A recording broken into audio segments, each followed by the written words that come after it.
नमस्कार। धर्म ज्ञान और जीवन मुक्ति इस चैनल पर आप सबका स्वागत है। आज भगवद गीता के तीसरे कर्मयोग अध्याय के श्लोक 9 से 13 का बारे में एक संत महात्मा से मेरा बातचीत हुई थी। वो महाज्ञानी थे और है, मगर ऐसे महाज्ञानी लोग संसार में नहीं आते हैं। उनका परिचय अगर हमारी कोई आध्यात्मिक जिज्ञासा हो तो हमारे पास भगवान खुद भेजते हैं, मगर हमें खुद को आध्यात्मिक जिज्ञासा होनी चाहिए। तो जो भाई लोगों को आध्यात्मिक जिज्ञासा है, उन लोगों को सबको मेरा आग्रह है कि आप लोग ये चैनल को सब्सक्राइब करें और सुनें। मैं आपको भगवद गीता, उपनिषद, वेदों में जो कहा है वो ही कहूँगा, मगर सिंपलेस्ट लैंग्वेज में कहूँगा। मैं अगर आपको कर्मयोग के श्लोक 9 से 13 बोल जाऊँगा, आप समझोगे नहीं। इसके बजाय बात इस तरह से हम करते हैं कि वो महात्मा से मेरी जो बात हुई थी वो मैं आपको कह रहा हूँ कि महात्मा जी ने मुझे ये कहा कि जीव खुद निराकार निर्गुण है और उसको कोई भी चीज की कामना नहीं है, फिर भी वो ये भौतिक जगत में, फिजिकल वर्ल्ड के, मटीरियलिस्टिक वर्ल्ड में क्यों आता है। वो पूर्ण काम है, उसकी कोई कामना नहीं रह गई है, तो भी ये मटीरियलिस्टिक वर्ल्ड में क्यों आता है। मतलब आप समझ गए हो कि उसको जन्म क्यों लेना पड़ता है। हाँ, ऐसा कहते ही हैं कि हमने जो पूर्व जन्म के कर्म किए थे वो पक गए हैं, तो कर्म फल भोगने के लिए हमें ये शरीर लेना पड़ता है। मगर महात्मा जी ने एक अलग बात बताई कि इस संसार में 2 प्रकार के मनुष्य आते हैं। हम दोनों प्रकार के मनुष्यों के बारे में बात करेंगे और बाद में सोचेंगे कि हम उन दोनों में से कौन सी कैटेगरी में है, और क्या हमारी कैटेगरी अगर निम्न हो तो उसमें कुछ इम्प्रूवमेंट कर सकते हैं कि नहीं। तो उन्होंने कहा कि इस संसार में 2 प्रकार के आदमी आते हैं। एक सिर्फ लेने वाले आते हैं और एक सिर्फ देने के लिए आते हैं। हम पहले लेने के लिए जो आते हैं उनके बारे में बात करेंगे, बाद में जो देने आते हैं उसके बारे में बात करेंगे। तो जो लेने को आता है इस संसार में, उसको सब चाहिए ही चाहिए। वो लेना जानता है, देना नहीं जानता। उसकी वजह से क्या होता है, वो किसी को न प्रेम देता है। धन संपत्ति की सहायता तो यथा योग्य होती है और कैपेसिटी के मुताबिक होती है, मगर किसी को सहायता भी नहीं करता है। कुछ भी वो फ्री में नहीं देता है। वो ऐसा मानता है कि फ्री में कुछ मिलता ही नहीं है, इसलिए वो भी किसी को नहीं देता है। मैं ऐसा नहीं कहता हूँ कि आपकी धन संपत्ति आप दान करो, दो। मैं तो कहता हूँ कि सेवा वृत्ति करो, मगर वो भी नहीं करना चाहता है। वो सेवा के बदले में भी मेवा चाहता है, मतलब कि वो बदले की प्रति उपकार की भावना चाहता है। मतलब कि वो सिर्फ लेना ही जानता है, देने में मानता ही नहीं है वो। तो ऐसा मनुष्य क्या होता है, स्वार्थी होता है और उसको लेने की इच्छा रखता है, देने की तो रखता ही नहीं है। इसलिए उसको जो भी कुछ मिलता है, प्रेम मिलता है, संबंध या रिश्ते या संबंध में मिलते हैं, उनका व्यवहार होता है, सब उसको बनावटी ही बनावटी मिलते हैं। मेल सब बनावटी है, कृत्रिम होता है। कुछ भी उसको प्योर नहीं मिलेगा, क्योंकि वो किसी को प्योर देता नहीं है, तो उसको कहाँ से मिलेगा। वो अगर अपनी बच्चों को और पत्नी को भी जो प्रेम कर देता है तो उसके पीछे भी उसकी कोई न कोई आशा रहती है, उसका अंगत कोई स्वार्थ रहता ही है। और ऐसी ही बात है। तो एक सिद्धांत है कि जैसे को तैसा मिल ही जाता है, तो वो जैसा है वैसे ही लोग उनको मिलते हैं उसको। तो क्या होता है, जब उसके साथ ऐसा होता है तो वो दुखी हो जाता है, लेने वाला सुखी नहीं हो सकता है, क्योंकि उसकी लेने की भूख कभी मिटती ही नहीं है। वो चारों दिशा में से कुछ न कुछ लेने के लिए भागता रहता है, दौड़ता रहता है, चिंताएं करता रहता है, और करनी पड़ेगी, क्योंकि उसको तो सब कुछ चाहिए, इकट्ठा कर लेना है, सब कुछ चाहिए उसको, सब कुछ चाहिए, मगर वो उसमें से किसी को कुछ भी देना नहीं जानता। और लेने के लिए या तो पाने के लिए उसको दौड़धाम भी करनी पड़ेगी, चिंताएं करनी पड़ेगी, वो तो कभी मिटेगी नहीं। तो ऐसे आदमी को सुख शांति कहाँ, ऐसे आदमी को चैन कहाँ। एक बात। दूसरी बात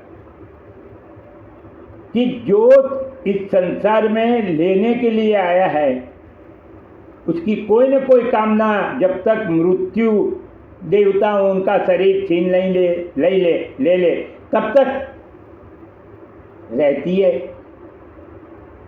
वो अधूरी कामना लेके उसको फिर जन्म लेना पड़ता है, मतलब कि उसके लिए स्वर्ग और मोक्ष दोनों दरवाजे बंद हो जाते हैं। उसके पीछे की वजह क्या है, उसका लोभ। लोभी आदमी कभी किसी को कुछ दे नहीं सकता, सिर्फ लेना ही जानता है। फिर वो प्रेम हो या मटीरियलिस्टिक वस्तु हो, सेवा भी नहीं कर सकता है वो। तो उसके लिए दो गैर फायदे हो गए कि इस जीवन में उसको कभी भी सुख शांति नहीं मिलेगी, और मरने के बाद भी उसको इस संसार में वापिस आना पड़ेगा, और उसका ये जन्म मृत्यु का चक्कर कभी भी मिटेगा भी नहीं, क्योंकि उसकी लेने की भूख जब तक मिट नहीं जाती तब तक तो वो भौतिक जगत में आने ही वाला है। कर्मफल भोगने के लिए तो आना ही है, मगर कर्मफल भोगने के लिए जो आए उसमें भी कुछ लोग ऐसे हैं कि जो सिर्फ देने ही आए हैं। शरीर तो लेना ही पड़ा है कर्मफल भोगने के लिए, मगर उनकी वृत्ति देने की है। देने का मतलब ये नहीं होता है कि आप अपना घर दे दो, अपना धन संपत्ति दे दो।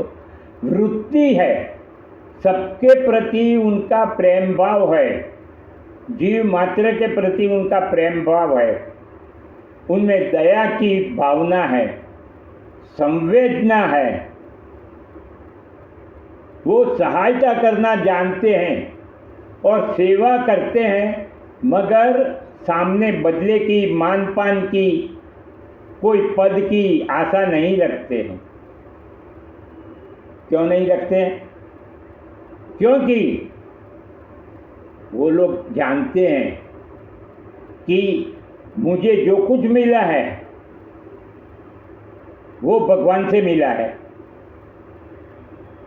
और भगवान ने मुझ पर कृपा करके मुझे इनकी जो वस्तु है वो दूसरे लोगों को अथवा तो दूसरे भगवान के रूपों को देने के लिए अपना एजेंट बनाया हुआ है। मैं तो एजेंट हूँ भगवान का, जो मैं देता हूँ वो भी भगवान की चीज़ है। मैं जिसको देता हूँ वो जीव भी भगवान का ही है, क्योंकि भगवान ने खुद ने कहा है, अहम आत्मा गुणाकेश सर्वभूताशय स्थित। सब प्राणियों के अंदर भीतर, उसके भीतर रहने वाला उसका आत्मा मैं हूँ। तो जीव भी आत्मरूप हुआ, तो भगवान की वस्तु भगवान को देने से क्या फायदा होगा? समाज जो है वो राजी रहेगा, भगवान भी राजी रहेंगे। भगवान आपसे प्रसन्न होंगे कि मुझे मेरी चीज वस्तु वापिस मिल गई। और भगवान इतने कृतज्ञ नहीं है कि अगर उनको आपके पास जो अमानत के रूप में रखी थी वो चीज़ वापिस मिली और आपको दुखी होने दे। कभी भी वो आपको दुखी नहीं होने देंगे।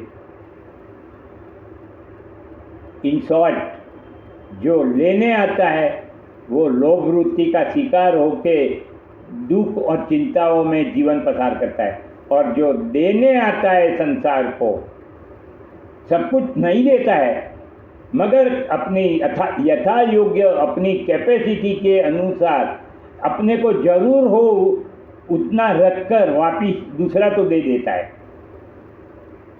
अपने वेदों उपनिषदों में ऐसे बहुत यज्ञ है। नचिकेता के पिता ने भी एक ऐसा यज्ञ किया था, वो अलग बात है, वो कभी करेंगे हम कठोपनिषद के बारे में। तो जो इंसान, जो मनुष्य सब प्राणियों में भगवान को देखता है वो जगत को भी भगवान रूप ही मानता है। तो अगर जगत में वो जगत को भी भगवान रूप मानता है तो उसके स्वभाव, उसका व्यवहार, उसके रिश्ते, उसके कर्म सब शुद्ध हो जाएंगे। और जब ये सब शुद्ध हो जाते हैं तो क्या होता है? आपको मान सम्मान मिलेगा, आपको आदर मिलेगा, इज्जत मिलेगी, सब कुछ मिलता है। लेने वाले को जो मिलता है वो सब कृत्रिम है। उसको मान भी मिलता है, सम्मान भी मिलता है, वो भी कृत्रिम है, क्योंकि उसको तो मालूम ही नहीं है कि मुझे जो मान सम्मान मिल रहा है वो एक धनवान को मिल रहा है और मैं धन की वजह से धनवान कहलाता हूँ।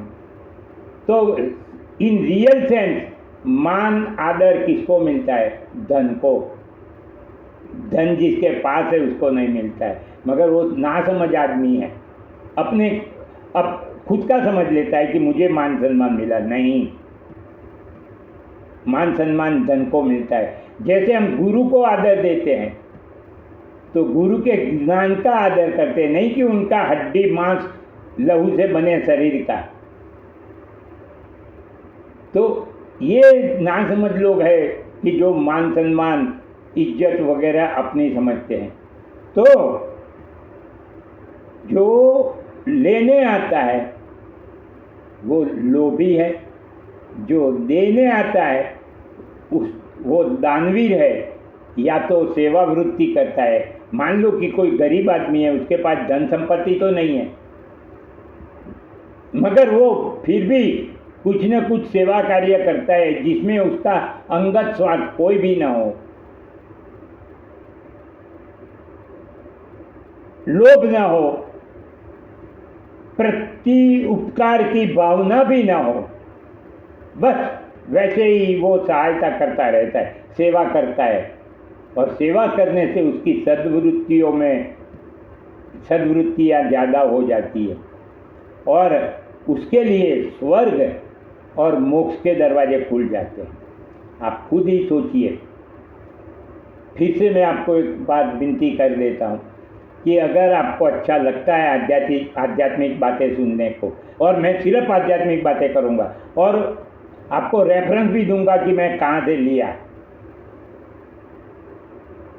तो आप इस चैनल को अवश्य सब्सक्राइब कीजिए। अपने दोस्तों को भी सब्सक्राइब करके सुनने को कहिए। आपके पास मैं सिर्फ 15 मिनट लूँगा रोज़ की, मगर आपको कुछ न कुछ फ़ायदा तो कराऊँगा ही, मैं खाली हाथ नहीं जाऊँगा। तो जो लोग संसार में लेने ही आते हैं उन लोगों का जीवन मृत्यु का चक्कर कभी रुकने वाला नहीं है, और जो देने ही आते हैं वो लोग सद्गति की तरफ आगे बढ़ेंगे। आप खुद सोच लो कि आप कौन सी कैटेगरी में आते हो। एक बात है, अगर आप देने वालों में से हो और ये आध्यात्मिक वीडियो सुन के आपको अपने अंदर इम्प्रूवमेंट करना चाहो तो निराश मत होना। आप में वो कैपेसिटी और क्षमता है कि आप अपने आप को चेंज ला सकते हो। तो आप थोड़ा थोड़ा करके चेंज लाइए, आपको कुछ ना कुछ जीवन में सुख शांति मिलने का एहसास शुरू हो जाएगा। तो अगले वीडियो में मिले, तब तक नमस्कार।